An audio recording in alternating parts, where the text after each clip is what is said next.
IELTS speaking মডিউলে আপনাদের স্বাগতম।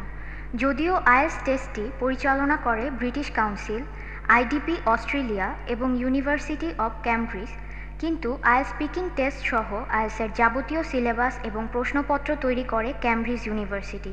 সেজন্য আইএলটিএস স্পিকিং টেস্টটি শুধু আইএলটিএস প্রার্থী নয়, বরং যারা ইংরেজি বুঝতে ও বলতে চান তাদের সবার জন্য উপযোগী।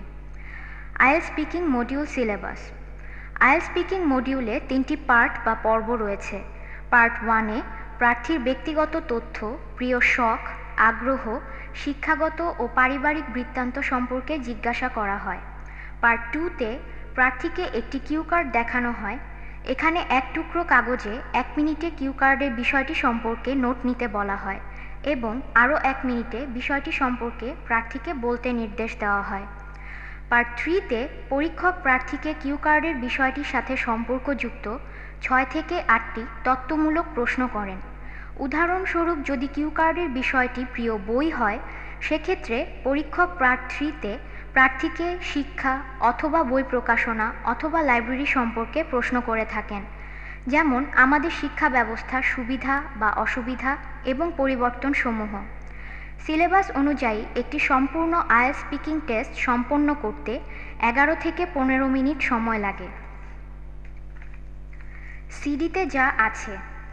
এই সিডিতে 8টি পূর্ণাঙ্গ টেস্ট রয়েছে। প্রতিটি টেস্ট স্বতন্ত্র এবং আলাদা এবং প্রতিটি টেস্টকে একটি কিউ কার্ড নম্বর এবং বিষয় দিয়ে চিহ্নিত করা হয়।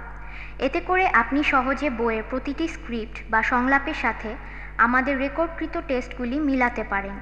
লক্ষ্য করুন, কিছু সাধারণ নিয়ম যেমন good morning or good evening or may I come in or thank you or how are you ইত্যাদি বইয়ে লেখা হয়নি, কিন্তু এগুলো একটি ফলপ্রসূ ইন্টারভিউ বা ভাইভায়ের ক্ষেত্রে প্রয়োজনীয়। তাছাড়া প্রত্যেক প্রার্থীর প্রিয় বই, শখ, প্রিয় সঙ্গীত ও সুর আলাদা থাকা উচিত। তাই আপনি বইতে উল্লেখিত প্রিয় বই অথবা সঙ্গীতের নাম এবং লেখক এই অংশটুকু পরিবর্তন বা পরিবর্ধন করে মূল বিষয়টির গঠন ঠিক রেখে বইটি পড়ার অভ্যাস করুন। স্মরণীয় যে, অনেক ক্ষেত্রেই আমাদের এক্সট্রা কারিকুলার অ্যাক্টিভিটি বা অন্যান্য যোগ্যতা, প্রিয় সুরকার, বই, পত্রিকা, ম্যাগাজিন ইত্যাদি থাকে না।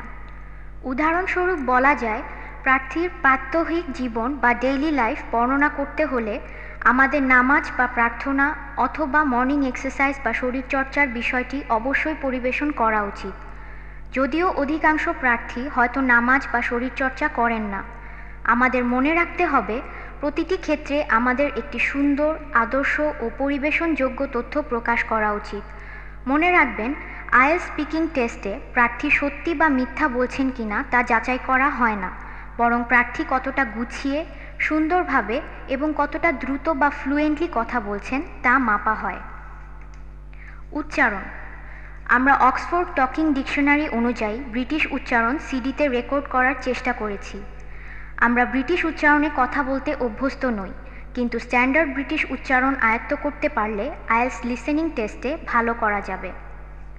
পরিশেষে লক্ষণীয় যে, কখনো বইয়ের সংলাপের সাথে মিলিয়ে অথবা না মিলিয়ে সিডিটি বিনোদনের মাধ্যমে উপভোগ করুন। আপনাদের শুভকামনায়।